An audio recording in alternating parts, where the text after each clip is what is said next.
Welcome everyone to the Lectern. The video you're about to see is a discussion with James Filler. James's book, Heidegger, Neoplatonism and the History of Being, has had a profound impact on me, and I had the great pleasure of getting to talk to James about the core argument of his book that tries to reorient us away from thinking of the world primarily made up out of individually existing things that enter into interactions and into relations with each other, and argue instead that relationality is itself more primordial, more fundamental to understanding the nature of reality, and why intelligibility, the fact that reality is informative and makes sense to us, is a good and fundamental way for tracking what is most real. James and I talk about his core argument. We talk about Neoplatonism. We talk about Heidegger. We talk about possible convergences between his argument and what we see happening within physics and biology. Part of the point of this video is to raise James' profile. James deserves to be more well known. I consider his work central and crucial for the pivot point we are at in history right now. So, sit back, and I hope you will enjoy this discussion with James Filler.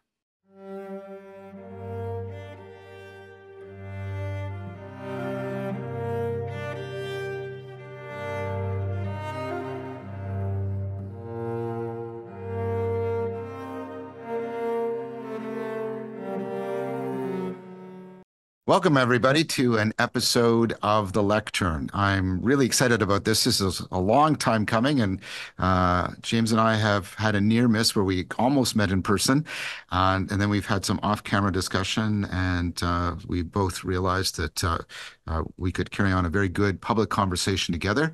And for those of you who don't remember, this is a book I have been promoting almost everywhere where I do any work of any philosophical depth, which is his amazing book, Heidegger, Neoplatonism and the History of Being, Relation as Ontological Ground.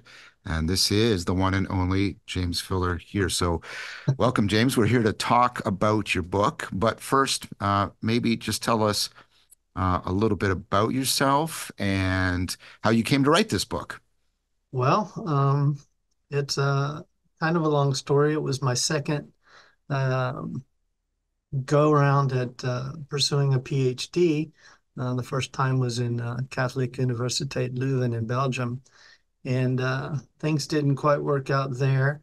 And a few years later, I went back to pursue my PhD in philosophy at the University of Georgia. And of course, you have to come up with a dissertation topic. And so I was wrestling with that. And I don't really remember how, but the idea of being as relation, the problem that arises after Descartes is always, kind of gnawed at me a little bit. Mind, body. How do we know anything at all? How do we avoid solipsism? And this came to me. I don't know how. Don't remember how, but it did, and that ended up being the topic of my dissertation. I was kind of scared when I proposed it because nobody at the university that was not really anybody's wheelhouse. But I got a good friend of mine to guide me through it. And I was worried that it was going to be too big because my vision was to start with the pre-Socratics and go all the way up through contemporary Heidegger, of course, and even beyond, touching on process philosophy and relational ontology beyond Heidegger. And unfortunately, they were up for it.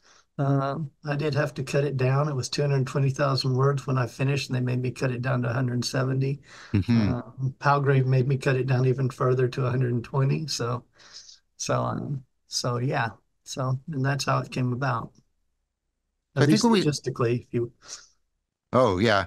So I think when we spoke last time, you said that you're taking at least some of that excluded material and you're putting it into a second book that you're working on right now.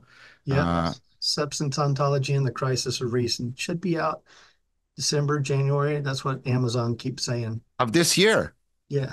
Oh, I'm looking forward to it then. Yeah. I'll ask I'll for that. send you a copy. They give me six. I'll send you one. Please, James, I would love that. Thank you very much. Sure. Uh, yeah, my book just came out, Awakening from the Meaning Crisis. Oh, It's on Amazon and available right now. okay. Um, I'll take a so look.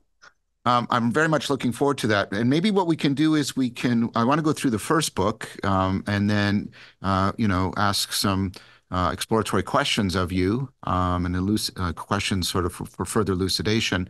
And then maybe we'll get a chance to touch on like sort of you can give us a bit of a preview of what the argument's going to look like in the second book. So the place I'd like to start is you've got this core argument for that. And I mean, uh, there's a historical argument, but there's also what you could call a conceptual argument. The conceptual argument is something along the lines that there doesn't seem to be any way of getting relations out of substance, understood in the Aristotelian sense as the Right. bearer of properties, that which corresponds to the subject in a subject predicate logic, that sort of model. So please, everyone, note that we don't mean sort of substance as it is understood today, just as stuff. It has this more distinct meaning. It's independently existing thing that can bear predicates in some fashion. Is that Right. fair enough for our discussion, James? Yeah, I think the independence aspect of it, that it's independent, was important for me Yeah. coming to this. And of course, that became sort of paramount. There was a tension within Aristotelianism between the theory of knowing that seemed to involve universals and then this idea that reality was made up of substances that were radical individuals, if I can put it that way. And Yeah. and the nominalists Uh, seem to have chosen to privilege the radical individuals over the real patterns in the world kind of thing. But you're making an argument that's not specifically directed at nominalism. I've seen a lot of those arguments, and those are important arguments. But what I found intriguing about your argument was that no, you didn't do any of that. You went right at sort of if I can call it the logic, and maybe you could give sort of that core argument about what I know. I did it once. I'm not sure I can do it again. Well, maybe, I've read it several times and I've taught it in a couple courses. I've used your book frequently. Um, Yep. well, how about this? I'll try and I'll probably mangle it and then you'll be able to correct it. How about that? Okay. So the idea is you've got an Aristotelian ontology, and it's an ontology that, to give credit to Aristotle, sort of sits well with our common sense. Our language divides the world up into nouns and verbs, or at least subjects and predicates. And there are things, and then the idea is the properties belong to the things. They're proper to the thing. That sort of idea. And then the problem you have is where are relations in that ontology?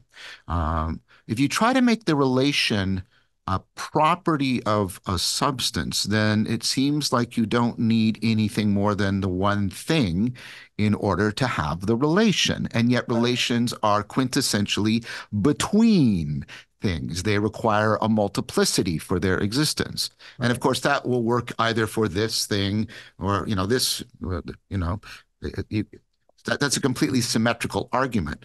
And then if you try to say that the relation somehow exists independently of them, you have the problem of, yes, but where does that actually sit in that ontology?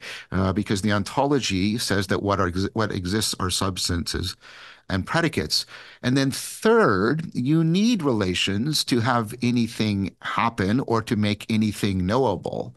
And so it seems we need to make a decision here. We can't get relations out of substances. We need relations. As soon as we start talking about with them, we're already granting them an independent existence. Well, why not understand relations as what exists primarily, and the things or the relata are actually located or have their ontological location within a relational field? Did I do justice to your argument? Yeah, I think, I saw you talk about this on a podcast. I can't remember which one, but I was really pleased because when I made the argument initially and when I was coming up with it and when I was writing it, I was like, I hope this is clear. I hope this makes sense. I hope and when I saw you discuss it, I was like, well, yay, it clearly does make sense because that's pretty much it.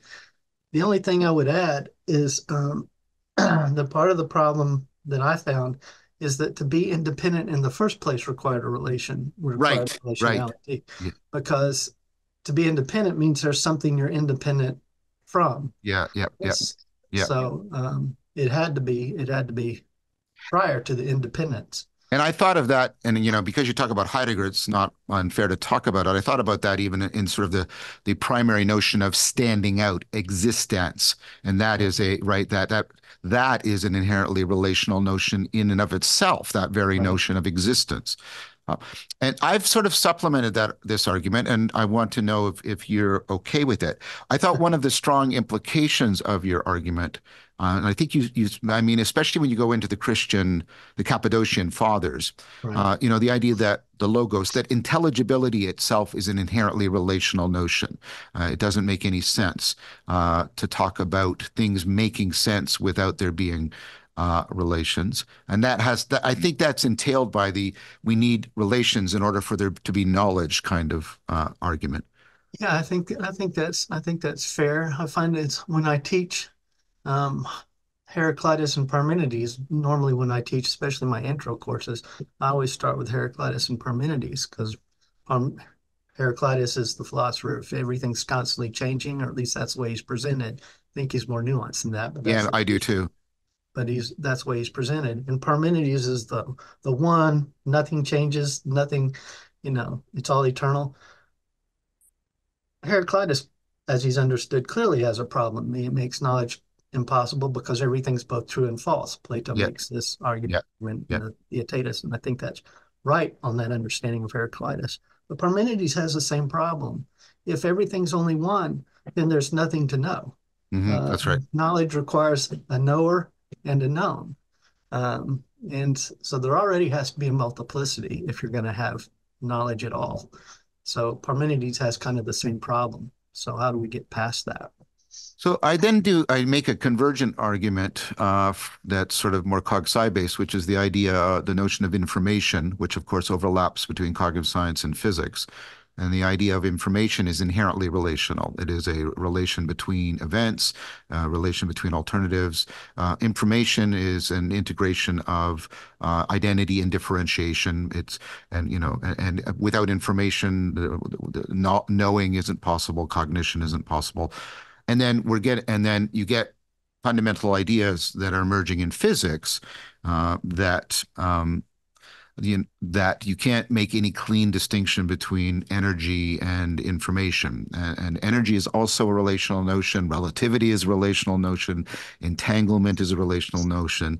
The fact that the non-duality of light as particle and wave is inherently. So our physics also seems to be driving down to the conclusion that at the bottom, the ground of, I don't like to talk about bottoms, but sort of the ground of things is relationality, does that sit well with you, that sort of convergence argument? That it seems like it should.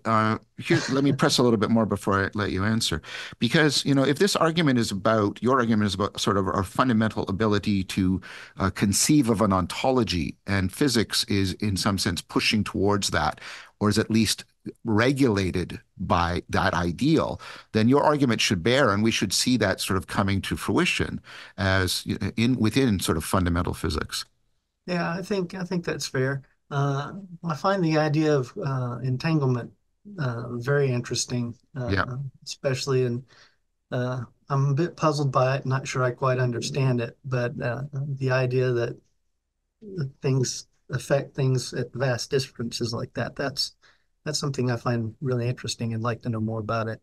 Well, and the important thing that's coming now is, and I mean, this really would strengthen your argument, is the idea that space-time, all the thing that was taken to be the container for all the substantial things, is now Right. itself thought to be emergent from the inherent non-spatial, non-temporal relationality of entanglement. Pass is talking about this stuff in his new book, entitled, by the way, The One, where he's arguing that to return to that idea, the Neoplatonic sense of the one, is where physics needs to go in order to try and get past its impasse as it's trying to reconcile relativity and quantum mechanics together. So I find it exciting that you've got sort of your work that's coming out of the ancient tradition and working at a very pure ontological level seems to be converging, top-down conceptual with this bottom-up empirical work. I thought that lends a lot of plausibility to your case. Thank you. That would be interesting for me to learn more about the physics because I don't know near enough about it. So I wanted to go on. There's two things that come to my mind, and they're related. And the first is I'm unclear in the book Okay. whether or not pure relationality is that which lies beneath relations and relata, or whether or not it is itself some kind of relation. Um, So, okay, I'll let you answer. Go ahead. uh, yeah, I think that's a uh,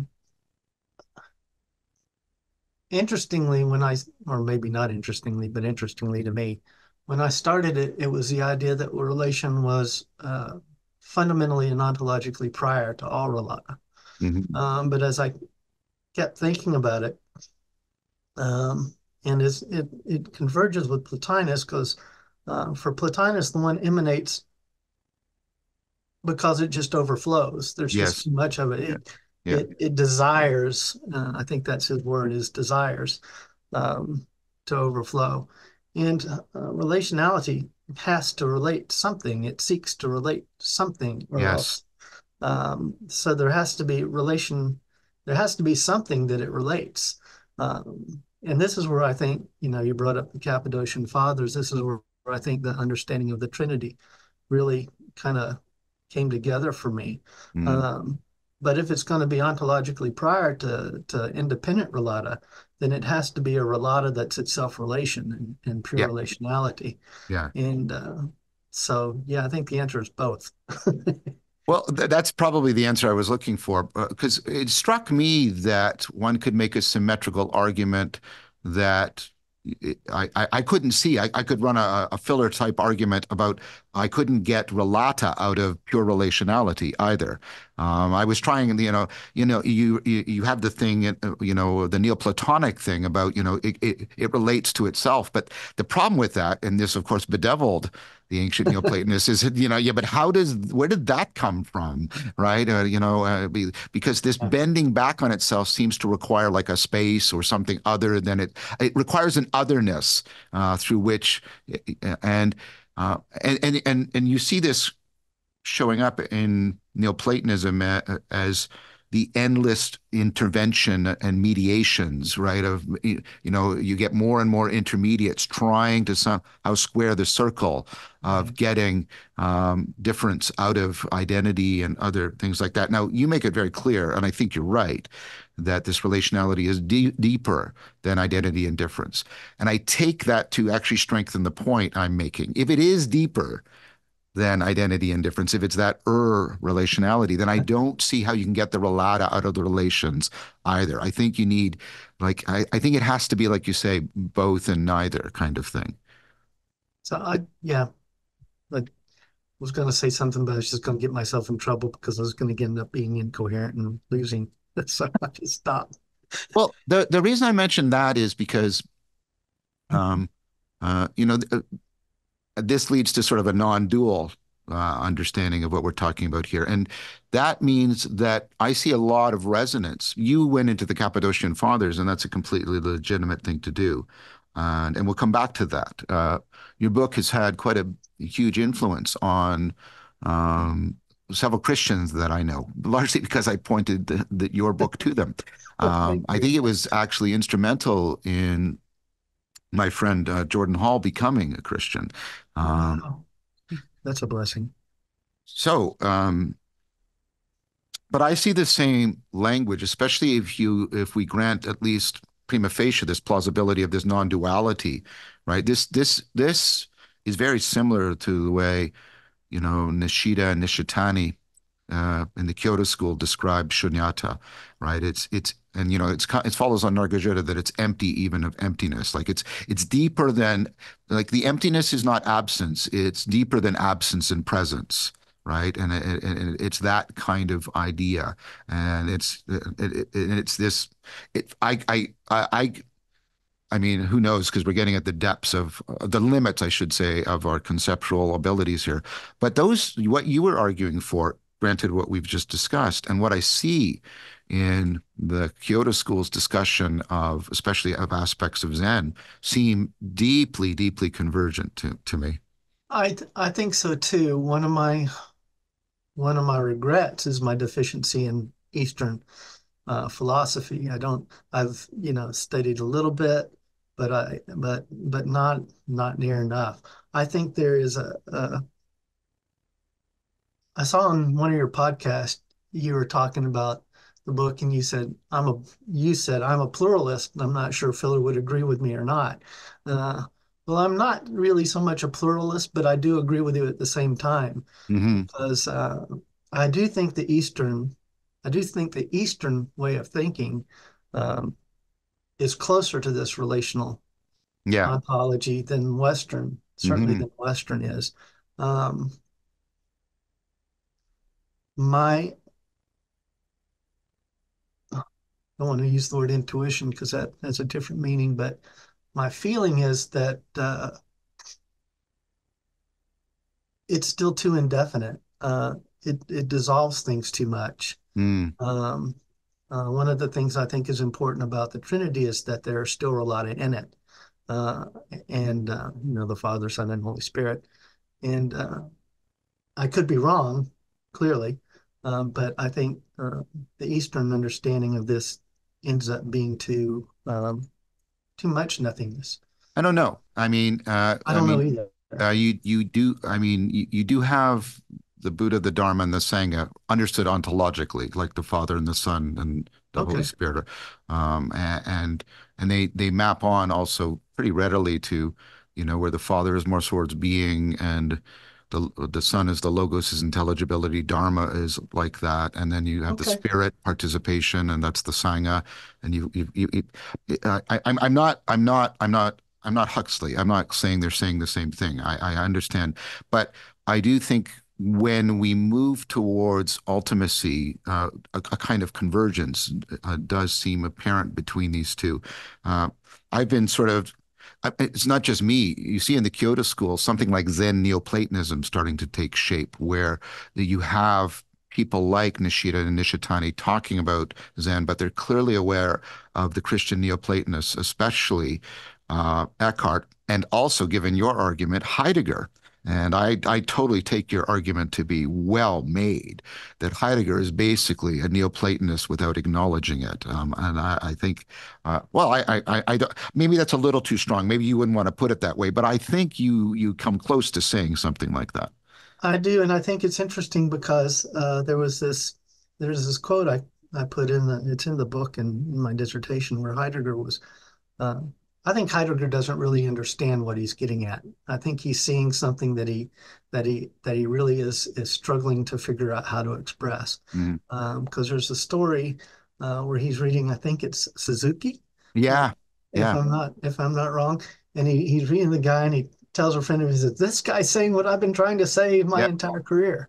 Yeah, Uh, yeah, and you got the dialogue with the Japanese other, and you've got a whole bunch of things. There's a couple books on Heidegger and Asian philosophy and Heidegger and Asian influences. He okay. was not totally ignorant of this stuff No, at his all. later stuff, he deals, he's dialoguing with them Yeah, explicitly. yeah. He's dialoguing with them. So So that's interesting. But first of all, let's put a pin in that we've got that there, and thank you for. Well, part of what I'm doing is checking in that I'm using your work well. I'm trying to do stuff beyond what you did, but stuff that you would at least say, "Oh, that's a reasonable thing to try and do with my work." So that's good. I'm glad to hear that. Now, yeah, the one that a lot of people I think are very interested in is, and I mentioned already, Jordan Hall, as you make a very strong case for mapping this realization of reality as this primordial relationality, right. non-dual relationality, or something like that. I'm trying to come up with an adjective that qualifies it the way we've discussed it, right? And the Christian, I'll use the Greek word because the modern word is too trivializing. The Christian symbolon of the Trinity, right? Yeah.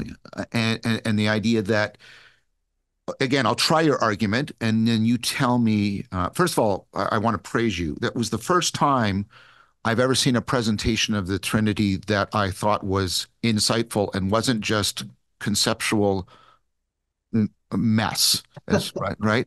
Uh, I Time mean, and again. you have to be patient with me because whenever you try and read through, all the attempts to interpret the Trinity get declared heresies, right? All the attempts to resolve the tension, and then people then just say endlessly like spiraling stuff. But then you laid it out in a way that I found insightful. So the idea is we have this realization, and I'm using that the way I use that word, both senses, right? Of ultimate reality having this nature. And then the Christian symbolon captures that with the Trinity, where uh, each one of the members is a relata, but that relata is inherently relational because each of is this the right word? The titles? I think maybe that's fair. Each of the titles, right? Yeah, yeah. Okay, It's thanks. Each of the title, yeah.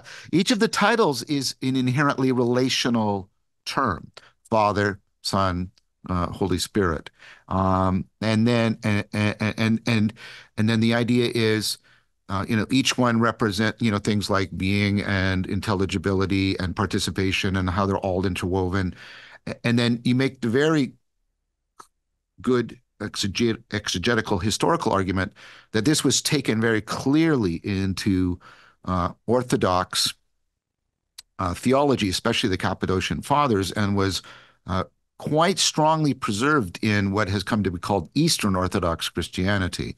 Um, a friend of mine, Bishop Maximus, is reading your book, and we're going to talk about it. Now, that to me was, and James, I'm not attributing anything to you. I know you weren't necessarily trying to do any kind of apologetics, but that's a powerful argument. And this is not an insult, or this is not some sort of judo move. That's a powerful argument for Christianity.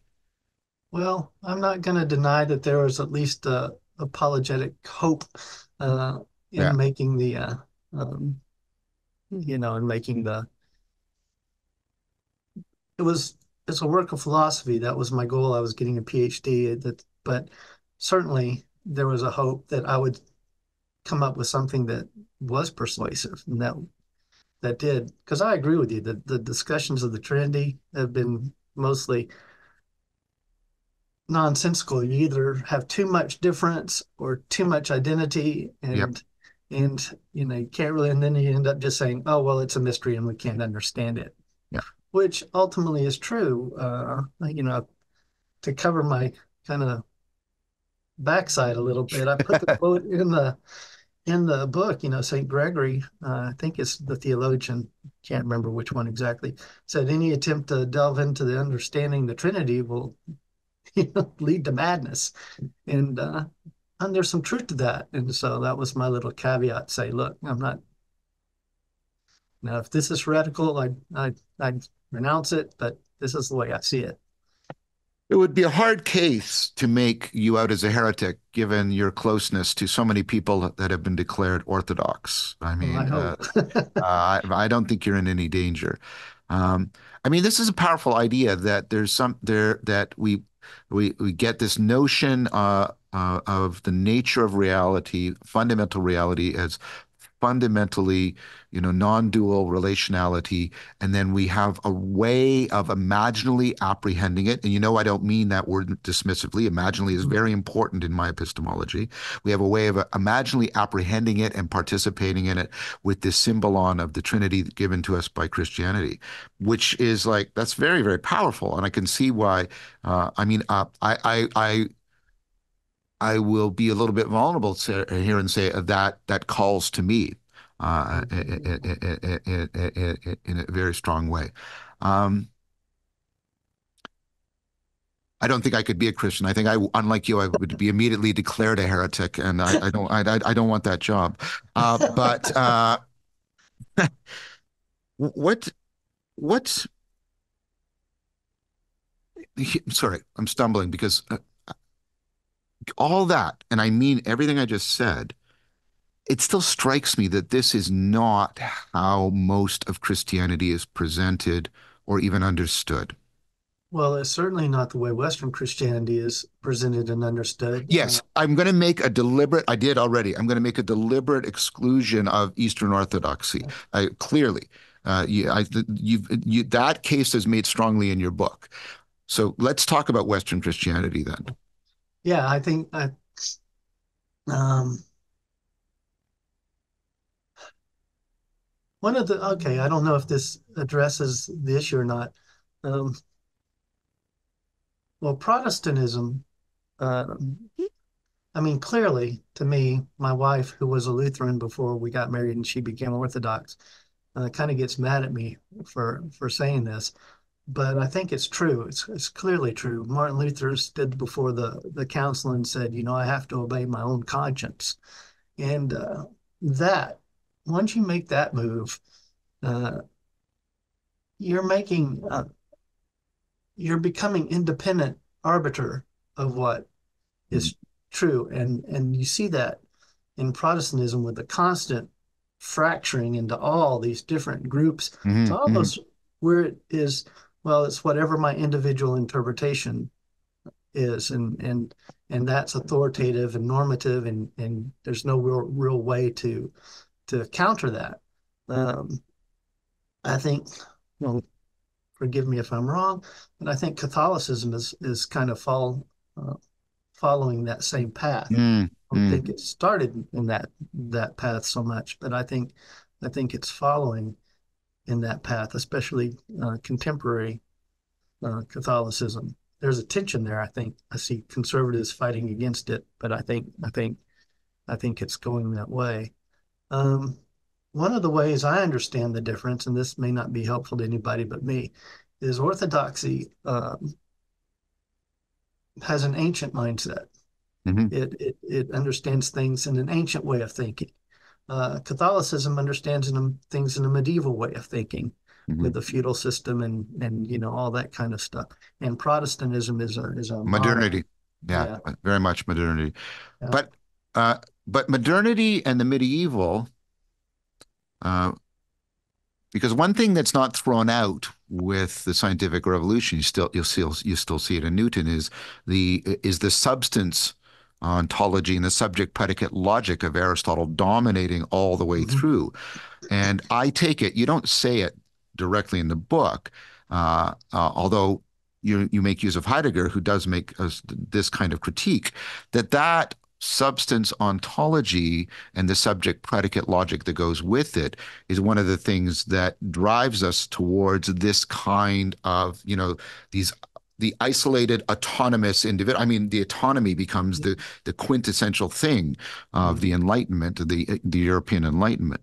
And that seems to me to just be a Cartesian internalization of the notion of Aristotelian substance, if I can put it that way. Um, Yeah, I think, um, but I would probably say Descartes just recognizing something that was already there. that's what I'm saying. I'm saying it's running all the way from Aristotle all the way through in a deep way. Yeah, So I mean, you make this argument about the diverging paths, right. and so this is a little too simplistic, but at least for purposes of getting the discussion going. So it's kind of like you're arguing that Eastern Christianity basically chooses to follow the Neoplatonic path and go the way of relationality, and Western Christianity chooses to go down the path of Aristotle and the substance ontology. And the fact that it leads to nominalism and Protestantism are evidence for your argument. Is Uh, that fair to say that?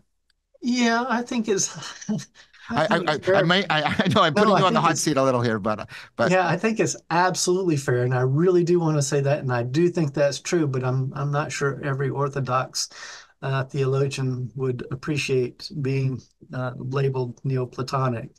Um, well they should. I mean that's my position as well. I mean, if Dionysus and Maximus are important, and then you're a Neoplatonist in some, and Bishop Maximus doesn't disagree with that. He thinks that Christian Neoplatonism is a transfiguration of pagan Neoplatonism. I'll give you that. I think there's something emergently new about it, but I still think it's a form of Neoplatonism through and through. I agree. So that's interesting because that goes towards some of um, the later part of the book, and right where you then say that Heidegger is coming along and he's trying to break out of subject predicate logic. He's trying to break out of substance ontology. He's trying to break out of the whole Cartesian, all the disastrous dichotomies, right? Right. And he's trying to get to this, and he's getting to this notion of aletheia and being, right, and all of this. And then you make, I think, a very convincing argument that he's basically feeling his way back towards this Neoplatonic version, that vision, I should say, that we're talking about here. But now I get a sense, and I'm going to be having sort of an ongoing dialogue with Johannes Niederhauser about this, but there's other people too, like Rakowski and others. But I get a sense that Heidegger can't get there because he's got this antipathy towards Plato. Um, That what do could you think? be. What? Yeah, Um, I'm I'm not as familiar with his book on Plato as I ought to be. But yeah, I think there's whether it's an antipathy towards Plato, I know he, at least my understanding is he explicitly rejects Neoplatonism, yeah, um, which is a little ironic. And I think uh, he explicitly rejects it and implicitly embraces it. yeah. Uh, uh, Exactly, uh, exactly. but I think it's his own conceptual limitations that prevent him from seeing what he's actually trying to make, the Mm, argument he's trying to make. Whether those are, or he's still too bound up in substance. Um, Maybe he's still too bound up in the Aristotelian understanding of relation, which I think is a problem with a lot of current process in relational yeah, we'll come to ontological that in a sec. I understanding. want to bring that up. I'm Yeah, wondering also if Nietzsche's, deep influence on Heidegger and even Kierkegaard's influence on Heidegger may also prevent him from giving the Neoplatonic view a fair shake. possibly. Yeah, yeah. Yeah, be worth exploring. So towards the end, and I know you don't give much space to it, so I don't want I'm not going to limit to you to what you said in the book because I know you're going to do more. Sorry, I hope and suspect you're going to do more in the second book around this. You sort of step back and say, of course, there are existing relational ontologies already. There are process relational thinkers. A lot of Whiteheadians understand themselves as process relational thinkers. Now, here's a question I have before you get to your criticisms about because and I want you to bring them up, but it seems to me though that they are putting their finger on something that was lacking in ancient Neoplatonism. Was Neoplatonism tends to creak towards that Parmenidean static kind of ontology, and the Whiteheadian process philosophy understands this relationality is inherently creative, flowing, ongoing in some way, and also therefore brings it a little more closely to the physics I was talking about Right. earlier. Yeah. I caught this in one of your podcasts too, where you were talking about it being too static and not dynamic, Yeah. not sufficiently dynamic. And I think I just came across that last night or the night before, so I'm still kind of working with that.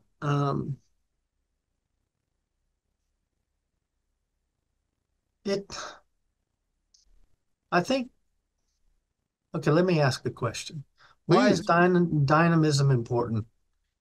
Because I think the dynamism is important because I think you do need the self-organization, the self-relation, the self-organization, the emanation and emergence, to make the Platonic world, the Neoplatonic worldview work. Okay, I think that's fundamental. And the fact that that shows up in the very grammar of our cognition, cognition is inherently bottom up, top down. So the grammar of intelligibility, the grammar of being, like this is inherently dynamical, self-organizing, right? And if they have a fundamentally participatory relation, you can see the argument I'm making. This like Okay. you get a very strong epistemological ontological coherence if you bring that dynamic self-organization into it. So the emanational nature of Neoplatonism itself is a dynamism. Well, but it's also, it's emanation and emergence because it's, of course, procession and return. It's right, Right.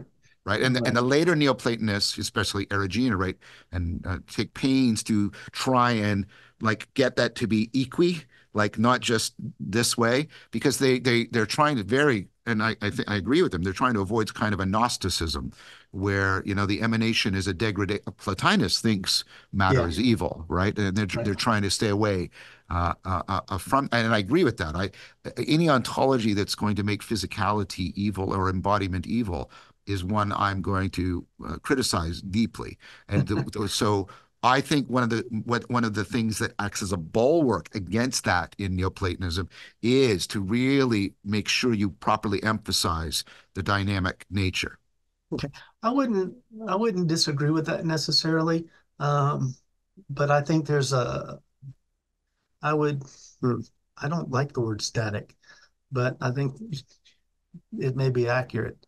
Um, but I think there has to be uh, a field within which that dynamism occurs. Yes, yes, Uh, yes. Yeah, I don't believe anything comes out of nothing. I'm kind of yeah, committed to that ex nihilo yeah, yeah, yeah. idea. Um, so it has to already be there in some sense in order to become what it's going to become. And So that's what I think the underlying field of relationality is. I get that, and I think field is a good metaphor. I like that. And is that part of the problem you have with so one issue that sort of and I might be unfair to Whiteheadians. Whitehead is a very complex thinker, and I've been reading him very deeply and trying to understand. But one of the things that sort of is like, and this is part of Plato's critique of Cratylus, not of Heraclitus, I don't think, right? Okay. Uh, Oh, which okay. is if everything's purely flowing, knowledge is impossible. It's because Right. there's nothing to know because at the moment you knew it, it has ceased to be, kind of thing. Right. Um, and so there would be no intelligibility, and intelligibility is our primary sense of realness, comparative intelligibility. Is it something like that there's got to be something other than process at work? I think no. And again, all these people deserve fuller attention from me. Um, but what I see, and my primary complaint about what they're doing is their understanding of relation. They're still Oh, understanding okay. relation Yeah.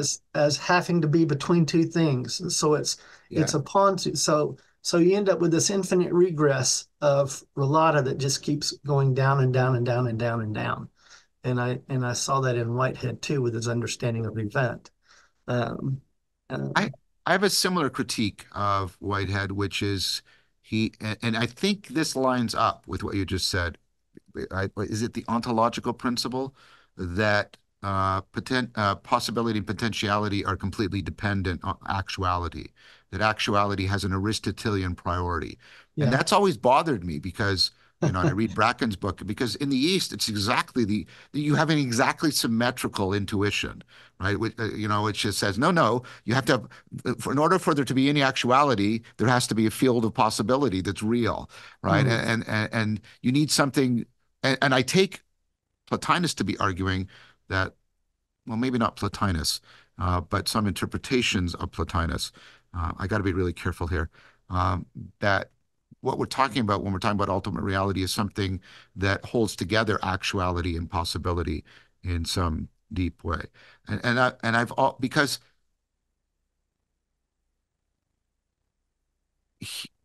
if you make potentiality own completely dependent on actuality, you do have the problem of, right, understanding if there are laws, and I mean that both scientifically and just ontologically, laws differ from descriptions in that you require, they are counterfactual supporting. So a description just says how things are. A law says how things can be, even if they are not that way now. Okay. Counterfactual supporting. The counterfactuals have to be true. They have to be real. They have to be real alternatives. They have to be real in some, there has to be something that makes them true. And it can't be our idea about them because they're laws, right? This Okay. is the realist interpretation of laws. And so you need something real, again, in possibility that is just as real as events happening in actuality. Could that be um, going back to a Neoplatonic understanding? And to be honest, this is my mind just runs off. I think I'm a little bit unfair to Aristotle in my book. I think he's more complex than I present him. I think his substance understanding, his ideas of self-thinking thought, being pure actuality, that all Mm. other potentialities are striving for. Uh, uh, I think is kind of mitigates the substance thing that. I don't think so. I disagree with you on that. I think it enshrines the subject predicate logic as ultimate. Well, Uh, my thought thinking is him attempting to keep the subject predicate logic as ultimate. yeah, and my professor Edward Halper, UGA, kind of argued the same thing, that the self-thinking thought is radically simple oneness. Um, and I had a discussion with him in class once, and I said, well, if I'm going to make my argument, then there has to be some multiplicity in self-thinking thought, because a cabinet's not a cat. Mm. So if that's going to be the ultimate form of all things, that all things find their pure actuality, and there still has to be a multiplicity in there. And I went away saying, yeah, yeah, yeah. Um, but then I thought about it, one of those moments where a few days later, it's like, Yeah, damn, yeah, I yeah. wish I had said this. Um, if you understand function as critical to form, and I think Aristotle does, then there already is a fundamental multiplicity in self-thinking thought because it has two functions. It thinks and it moves. It's also the prime mover. Mm. So if it's got two functions, then then there has to be a multiplicity in the actuality within self-thinking thought itself, which I never talked to Halper about that again, but that's something I'm Yeah, interested in like I pursuing. say, I still like Plotinus's critique of that, that Okay. it still falls away from ultimacy because you need a principle explaining what holds it together. There's an implicit, I think there's an implicit dynamic. I mean, maybe what you're saying is that, God, the unmover, has some ultimate form of self-organization that Mm, keeps it all together. And then I find that problematic because then you are one step below the one, which is, the fount of all possible forms kind of right. thing. Um, Yeah. so anyways, That was a tangent. I'm sorry. pardon me? That No, was a no, no, little no, bit of a no, tangent. I'm don't sorry. apologize. I'm enjoying this. This is what I want to be doing. I mean, some of this gets into very nuts and bolts things, and some people following this might be going, well, what does it matter? Well, it matters in that, right? These, as we said earlier, right, this isn't ivory tower stuff. This ramifies back out into fundamentally different interpretations and therefore different historical pathways of Christianity in very, very powerful ways that affect lives even today. And it's not just arcane stuff. Now, We're there's talking a about deep we're talking about kind of like the conceptual genetics of a lot of European thought in really important ways. there are deep ethical implications, Yeah, uh, exactly. and that's something that I can see possibly working out as relational ethics. Uh, I think I think if you come at reality with this substance understanding, then I, as an independent existence, become supremely important, or that's exactly the problem. And you know, and the Protestant Cartesian ideal of the individual conscience or the cogito ergo sum, right? This is actually flying in the face of cognitive science. I'm doing a lot of work on the nature of rationality. We don't work well monologically. Our rationality, no, there's a lot of work going right? into this. We work dialogically. Our rationality is designed to work dialogically. That how it operates, Yeah. and we are malforming it and therefore tending to make it malfunction when we limit it to a monological way of being. Okay. Yeah, this is something that came up as I was watching your lecture at oh,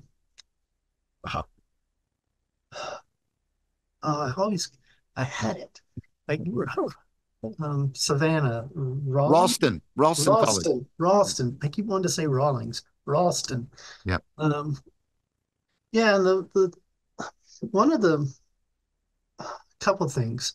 Um, Let me try and get my thoughts coherent. One of the things that shocked me and kind of slapped me in the face when I first read Aristotle long, long ago was in On the Soul, he talks about the mind becoming what it knows. Mm-hmm. When Yep. Yeah. Yeah. So there's a union between the knower and the known, and not just a metaphorical union. Yep. It's an real ontological union. Yep. I think it's part of his argument why the brain can't be the mind, why the mind and the brain have to be separate. So that kind of really kind of like, wow, that's weird. And which kind of leads, when I teach my classes, and we talk about reason, I say there's two kinds of reasoning. There's discursive reasoning, which ends up being deductive and inductive. You see that and there are other things, but I think they can be subsumed under one of those two models. And there's non-discursive reasoning. This non-discursive reasoning is an immediate grasp, and I think it's what Plato's talking about when he talks about the philosopher leaving the cave. And Yes, I agree. Noesis. Yeah, very much. Yeah. And I think that has to be what Aristotle is getting at when he talks about the mind and its object being one. This non-discursive reasoning is this ontological union with what I know. It's this. It's the difference between knowing my wife, and knowing a person who's called my wife. Yes. Knowing things about my wife and knowing my wife. So I think that's important, and I think this is my criticism of the Enlightenment is that's what it lost. Well, I make a very similar criticism. I talk about that there are multiple ways of knowing, and of course, in ancient Greek thought, you see this even captured in different Greek terms. There's something analogous to propositional knowing, which becomes to the forefront and becomes tyrannical. It holds like a monopoly on our understanding of knowing. And then, of course, there's knowing how, and some philosophers have acknowledged this procedural knowing. And what's interesting in cognitive science is each of these ways of knowing has a different sense of realness and a different kind of memory associated with it. There's perspectival knowing what it's like to be you, and this intrinsically involves consciousness. And then there's this deeper participatory knowing by being coupled to, participating in the same principles and patterns. It has as you say, it's an ontological joining. And what's happening in cognitive science, or at least what's called 4E cognitive science, is these non-propositional kinds of knowing are coming to the fore and that's a basis for a critique of the Enlightenment reduction of all the kinds of knowing to merely the propositional kind of knowing. No, it's interesting.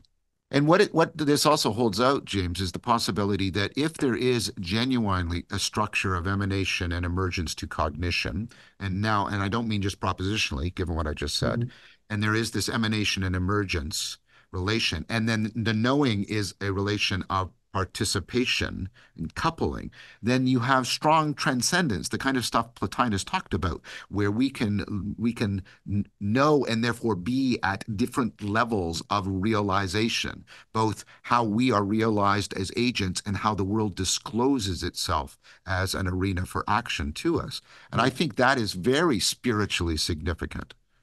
Yeah.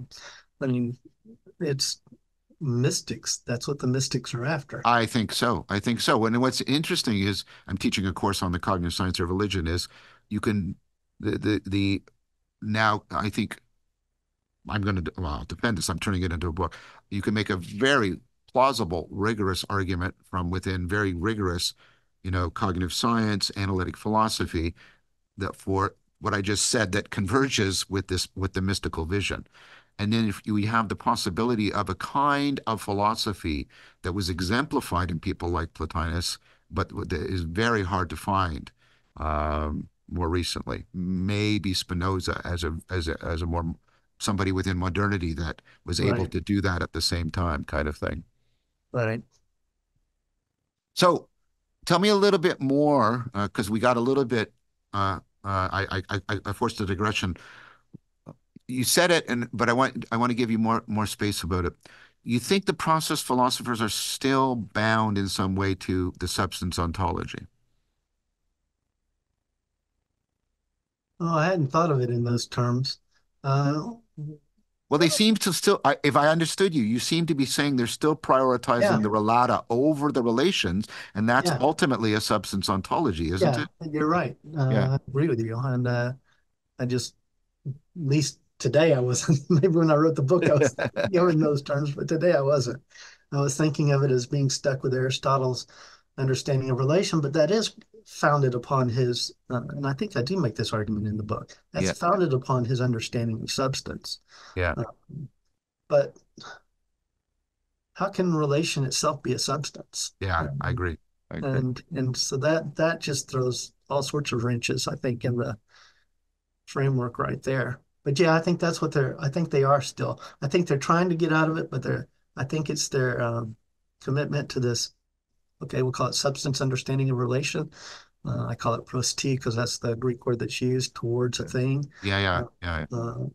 And like I said, I think, and that's how we got on the digression. I think that reverberates with the prioritization, the absolutization of actuality over possibility.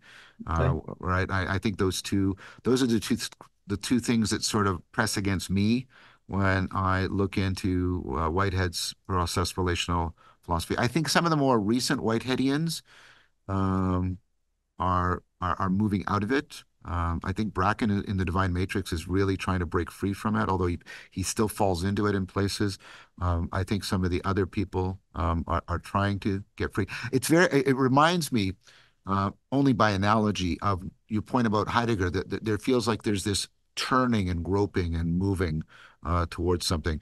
It would be good if there was a more continual, explicit dialogue by people like somebody I think who has the talent and the expertise like Matt Segal to engage with with the Neoplatonic, like a much more explicit dialogue between the Neoplatonic vision as presented by you and what the more recent process philosophers, I think, as best exemplified in his work, are trying to do. Matt, if you happen to watch this and you want to have a discussion with me about that, I would dearly like that. Jame, we're coming towards the end, and we sort of covered off a lot of this book. Now, so I would like to move to you giving us sort of a bit of a précis about the next one and what we can expect for it, and I'm very eager for it. And well, as we've talked about, it's the missing part of the first book. The first book was intended to go much more deeply into both sides of the path. Right. But space limitations made me pick a path to focus on, and so the substance path got short shrift. This book picks up pretty much with the scholastics and goes from the scholastics through Descartes in a much deeper and where I say one or two lines about Aquinas or Scotus or whatever, that's all expanded into an argument, basically justifying my claim. And I think the problem with scholastic understanding of God is that it embraces this substance notion and turns God into this radical one simplicity that, and it's interesting because, Anselm's ontological argument, the proslogion, is interesting. He starts making all these arguments because God has to be that than which nothing greater can be. No, than which nothing greater can be thought. And he gets to chapter 15 in that, and he says, oh, well, God, you're so great. We can't think about you at all because we can think about something that can't be thought of at all. And, you have to be that or you're not that, than which nothing greater can be thought. But then he goes right back into conceptualizing God. And he gets to the end of it, and he makes these arguments for why God has to be one and has to be simple and all these. And then he tries to talk about the Trinity, and it ends up just being, well, we can't understand that part of it. It's a mystery. So I think that, I will say, infects the rest of scholasticism. That's interesting. One simple understanding. And that's essentially what I'm trying to show, that, and it does pick up with the scholastics. I think Parmenides, actually, because I argue that Parmenides is the first to see being its substance terms.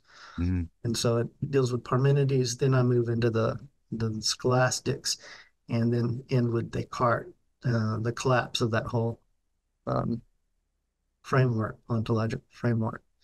So it's really just a expansion of that part of the book you've got there, which they made me cut out. Well, but I think it's good. I look forward to seeing the more explicated critique of the substance scholastic line. And are you doing like you did in this book, where there's a weaving between philosophy and Christian theology? You mentioned Anselm, for example. Is that taking place? Well, the scholastics are Christians, so but I think it's, what's the word I want to use? Less favorable view of the Christian perspective. I see. Well, I disagree with the viewing God as this substance, in this substance way. I would expect so, given the argument in this book. That would be. But I hope so. Maybe. I don't know. I guess that's my answer. We'll see. Do you think, so not just my work, Bracken in the Divine Matrix, this way of thinking, given what we said earlier about possible deep, I like the term, you've heard me use it, dialogos between, for example, Zen and Neoplatonism at this deep level. Do you think this could afford a kind of lingua philosophica whereby these traditions could perhaps enter into? And I'm reading these, like Cobb and others, where Buddhists and Christians and Jews and Christians and Buddhists are all, and you can tell part of what they're doing is struggling for a shared vocabulary, a shared grammar, without making anybody prematurely commit to right. They're trying not to confuse entering into good faith dialogue, right. What they can be mutually transformative with some crypto way of trying to proselytize. And so they're struggling to come. And I feel called to that task, not because I'm a Christian or a Jew, but because I think there's a meaning crisis, and coming up with this kind of grammar and vocabulary, this lingua philosophica, could help us get back to that deep dialogical rationality that we need if we're going to properly address it and respond to it. Do you think that your work is consonant with that project? Well, I'd be happy if it is. That would be nice. Of course, my own goal in writing it was just to help me understand. Uh, Yes, yes. but that would be great. I want to ask this. I understand the need for a common vocabulary, but one of the problems I see is, and you can correct me again if I'm wrong, the problem between the East and West understanding each other is they just don't think alike. Um, Yep. it's hard for a Westerner to understand Eastern, and Vice me versa. being a Westerner, because the Eastern philosophy just isn't thinking like we do. What I'm hoping is that the difference is this relational understanding of ontology, and that'll give us a way to think similarly. Okay, so that's exactly my point. And then I would say, and we also have exemplars. We do have the Kyoto School that was doing it. Mhm. And there's also the fact that Westerners can come to think in a way that is consonant with Asiatic philosophy if they're willing to undertake the practices that go along with the philosophy, Mhm. right? I don't And disagree with that. this, of course, is because the non-propositional matters so much. And I have been doing Taoist and Buddhist practices for 3 decades, and so I'm not saying I'm the only one or something ridiculous like that. There are many people like this now Right. that understand. My friend Evan Thompson is a clear example too. I think you're right. I think it's difficult, and I think if we think we can simply sort of logic the beliefs against each other, we're not. We have to. We have to. I think you're right. We need this much more expansive geometry of thought, if you'll allow me Yeah. a way of talking, coupled to a willingness to take on each other's practice in deep seriousness. You see this also from the West. You had people like Thomas Merton and John Right. Main and others who were taking up Buddhist practices, and John Cobb is, and back and forth, people like that. I think that does make a genuinely mutually transformative dialogos possible between them. And I think your work, well, this is, I'll be stronger. I am trying to make use of your work within that project. That would be a fine, acceptable use of my work for me. I'd be very happy for that. One other thing I wanted to add about that whole thing is it's another thing that struck me as I was reading Plato. Um, and I wrote about this, and this in a paper published in Episteme. What is it? Recovering Plato, a Platonic Virtue Epistemology. I haven't. I haven't read it yet, James. I've read a lot of your stuff. I've got it, and I haven't read that yet. I'm sorry. That's okay. Was I was reading the Meno once. The two passages in the Meno struck me.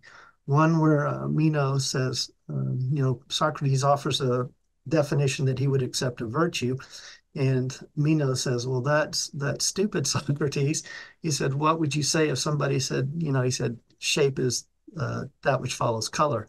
And he said, "Well, that's stupid, Socrates. What would you say if someone says they don't understand what shape is any more than they understand, Yeah. color is any more than shape?" And he says, "Well, if they're a disputatious debater, I will say I've given my answer and it's up to you to refute it. But if they are friends as we are, then I have to," um, which says, okay, this is where I came up with my idea of virtue epistemology. The kind of character we are Mhm. affects whether we can learn or not. And then you Yeah. get the digression where he's talking to the slave boy and showing that he already knows how to square a square, um, or double a square. And he gets to the slave boy with the point where he says, "Well, I don't know, Socrates. I don't know how to go." And Socrates turns to Meno and says, "Have we harmed the slave boy?" "No, we benefited the slave boy because now he's prepared to learn." Yeah. because he's admitted he doesn't know. Humility Yep. I is agree. essential Yeah. to our ability to acquire wisdom. And this is something I'm seeing a lot in our society now, and I find it really troubling. Lack of humility, a lack of willingness to listen to the other Yeah. side. Yeah. Um, I and agree. So and we much. we can't get anywhere. We're just going to go further and further into our own little solipsistic, box if we do that. And that is what I think, Plotinus said is matter. I think it's individualism. The further we become self-independent of everything else, the less we become human. And and so that's part of the problem I see. I Uh, agree. I, the I, West lacks humility. yeah, I've spoken repeatedly about the deep relationship between humility and wisdom and the love of wisdom and between humility and addressing some of the deep, profound biases that drive our self-deceptive behavior. You have a staunch companion in that, and I, like you, I believe in a virtue epistemology and a virtue ethics in a deep way. I take seriously issues like the demarcation problem. You can't really, when you look at the products, you can't really distinguish science from pseudoscience. You have to look at the producers and are they engaging in good faith, or, and I'm using this term in Frankfurt sense, or are they bullshitting, right? Right, and that's what you pay attention to. That's what you look at, and so I'm in complete agreement with you about that, and I do think, and this goes back to the point I was making earlier. What we're talking about here isn't arcane, because that notion of a radically autonomous, think of these words autonomy and authenticity, right? And Somebody's debating that discussion. right? And that I agree with you. They have become pathological in our society. There's a proper way in which they enter into, there should be a proper tonos between individuation and participation, because of course we don't want totalitarian collectivities or something like that either. But where the way the West is going, it's become pathological. I agree. We've lost the dialogical. And I will make a strong claim now here. I know you're more modest in your claims, but I've made a lot of argument and even some publications. I think to the degree to which we lose the dialogical, we actually lose the rational in a profound, profound way. And when we I don't lose, disagree. yeah, and I think that dooms us in a very important way. James, what's the title of the second book? Substance Ontology and the Crisis of Reason. That goes so much with what we just said. That's beautiful. That's beautiful. It's already on Amazon, surprisingly. That surprised me. Pardon me? It's already, you can see it on Amazon. You can't buy it yet. Can you pre-order it? I think you can pre-order it. But you're going to send me a copy, you said. I will send you a copy. I'm looking forward to it, James. I And really want to get it. don't tell anybody, but you can probably download it from Library Genesis. You can get this book from Library Genesis. Right. Well, maybe so. And save But $100. well, at least the prices come down, and I recommend getting the book. It's a beautiful book. I recommend very, very strongly reading this book. James is a really important thinker, and we all need to raise James's profile. He's going to be modest, and I'm going to embarrass him by saying this, but James he does not have an academic position that suits his talent and his devotion and his character, and he should have that. And we need to raise his profile. I'm doing everything I can within the academic world, and I will continue to do so. But anything anybody can do in order to make James more well known, have people read his book, talk about it. Let's get more and more people talking with James, talking about James's work, as you can also see by his demeanor and how he shows up in this conversation. He's a good soul, It's somebody we should have no problem getting behind. And I would like to do whatever I can to make James more prominent so that we can increase the chances of him coming to belong where he belongs. And so I ask anybody if they know anything, if they can do anything, virtuously, of course, that they let me know, or they reach out to James. James, I want to now take this opportunity to one more time promote this book, and say it is an important book, really important book, and to say that you and I, of course, are going to keep in touch. But I hope you and I could also have another public discussion like this at some point. Certainly. Just let me know when. We'll work Okay. it out. I'd like to give the people I'm talking to the opportunity to have the last word. Is there any parting thoughts you'd like to leave our listeners with? Oh, no, I think I've said everything. All right. Thank you so much, my friend. This has been a great pleasure. Thank you, John. Me too. Thank you for watching this video. We're going to continue the practice of releasing free videos like this on YouTube a little less frequently. I'm trying to rein in how thinly I have been spreading myself. I need to do this. Maybe some of you have seen the reasons that I've made public on videos released on behalf of the transition to the Lectern format. Many of you would like to follow up this in more detail and depth.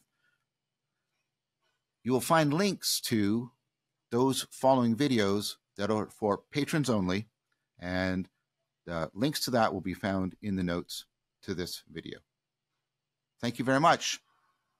Take good care.